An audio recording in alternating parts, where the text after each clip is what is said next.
Unang araw ng Burmans. Kumusta naman po kayong lahat? Masasabi ko na ang August ay mabigat sa atin at sana sa pagpasok ng Burmans maganda na ang takbo ng buhay natin. Yun bang gagaan man lang kahit konti ang bigat na nararamdaman at mawala na rin ng lubusan ang ating mga karamdaman. At sa umagang ito, magsisimula tayo sa mga simpleng kaganapan. Habang naglilipit ako sa kwarto, narinig ko naman ang pagtawag sa akin ni tatay. Inaaya ako para samahan siya sa may fish pan. Pakakawalan daw niya ang mga hito doon. Susubukan daw niyang palakihin mga nanay. Ito pala ay nakuha nila sa sapa. Bale 2 araw na rin sa may timba ang mga hito. Akala ko nga ay uulamin nila pero nagbago biglang isip ni tatay. Gusto daw niya subukang palakihin. Kaya eto dadalhin na niya sa may fish pan. At ako naman walang imik na sumunod na lang sa kanya at pinanood ang kanyang mga ginagawa. Dahil ako gusto ko ring subukan. Sana nga at mapalaki natin ito. At sana rin mabubuhay sila mga nanay. Malaki pa ang tubig sa fish pan natin. Parang gusto kong kumuha ng mga fingerlings ng tilapia. Hindi kasi namin matuloy-tuloy ang pagpunta sa may bilihan ng fingerlings. Dami kasi nating mga isipin, daming paggagastusan at napakadaming mga gawain mga nanay. Pagkatapos naman pakawalan ni tatay ang mga isda, eto na naman siya mga nanay naglilinis ng mga pilapil. Matataas na naman kasi ang mga damo sa gilid ng mga palayan natin at ako pumirmi dito sa may kwarto para maglinis. Pero mamaya pumasok si tatay. Tinulungan niya ako sa pag-aagyo mga nanay. Huwag na lang pansinin ang kabinet natin, hindi ko na binalik ang pinto nito dahil nasira. Nang matapos na nga ang paglilinis natin, pinalitan ko naman ang bedsheet natin pero itong kumot na lang muna ang lalagay nating panapin. Mas maganda kasi ito dahil hindi siya masyadong nalulukot. Hindi katulad sa 3 bedsheet natin. Kunting galaw lang lukot na naman. Marami akong nakikita hindi nalulukot na bedsheet sa Shopee. Plano kong umorder ng iba kapag may budget na para mas maganda namang tingnan ang bedsheet natin kapag hindi nalulukot. Pagkatapos ko palang mag-ayos dito, kumain na rin kami ng pananghalian. Pagkatapos ay umidlip naman ako saglit at nang ako'y magising, ito naman ang naisip kong ginawa. Naalala ko kasi yung tanim ni tatay na rambutan sa gilid. Hindi siya nabuhay mga nanay. At naalala kong tamnan, ide-direct seeding na lang natin mga nanay para kapag tumubo, hindi na maabala ang kanyang paglaki. At dahil hindi ko mabunot ang namatay na kahoy ng rambutan, pinali ko na lang mga nanay. At eto, isusuksok ko na lang sa tabi nito ang buto. Medyo may katigasan pala ang lupa. Hindi ko man lang naisip na bungkalin muna dahil ang akala ko nga ay malambot lang. At si Brian naman habang ako ay nagtatanim, hindi ko na malayan ang kanyang pagdating. Galing pala sila ng bundok mga nanay. Nangisda pala sila gamit ng lawin. Napakaswerte nila sa pangingisda. Kita ko na lang dito sa may lababo ang mga huli nila habang ako'y kumukuha ng tubig na pandilig ko sa tinanim kong buto. Kailangan nating diligan dahil ang lupa ay tuyo. Halos araw-araw namang umuulan pero napakadaling matuyo ang lupa dito. Isang baso lang palang inilagay natin mga nanay. Ang importante mabas lang ang lupa para mas madaling tumubo ang buto. May libreng ulam na naman tayo guys. Basta masipag ka lang talaga sa probinsya, hindi ka talaga mawawalan ng ulam.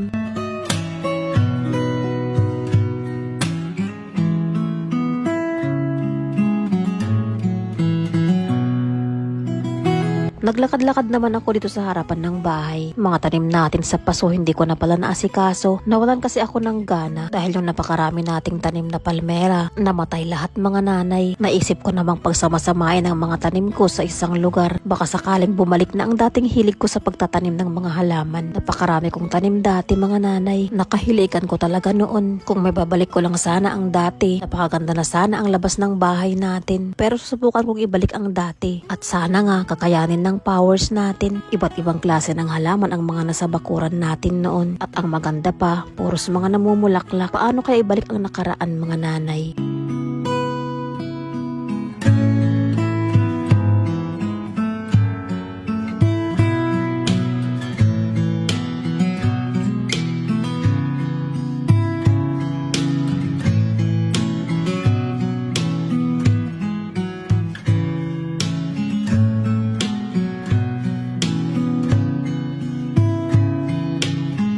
Nilinis ko naman ang mga tuyong dahon nito para mas magandang tingnan.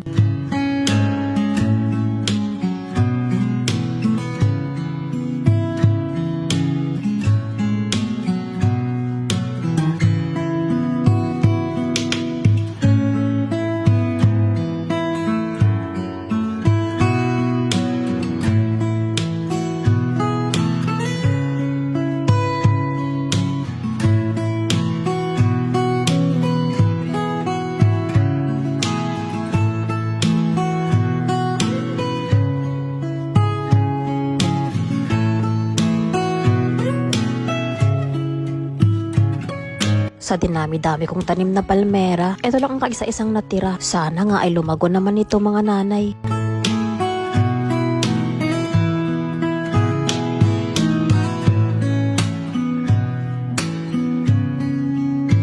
Habang naglilinis ako dito sa may mga tanim, sakto naman ang pagdating ng mga bata galing sa eskwelahan. At ito, bill ng kuryente ang inabot sa akin. Kumusta naman ang mga bill ng kuryente nyo? Nakabayad na ba ang lahat? At dahil tapos ko na ang aking ginawa dito sa aking mga halaman, pumasok na nga ako ng bahay. Nakapagluto na pala sila ng hapunan. Kaya ito, maaga ang dinner natin. Nagkanya-kanyang pwesto na kami. Dahil nga kulang ang upuan natin. Napakadali kasing nasira ang mga nabili nating upuan. At pagkatapos neto, magbo-voice over na tayo. At dito ko na naman tinatapos ang ating mga kaganapan for today's video. Salamat na naman sa inyong panonood. Bye everyone!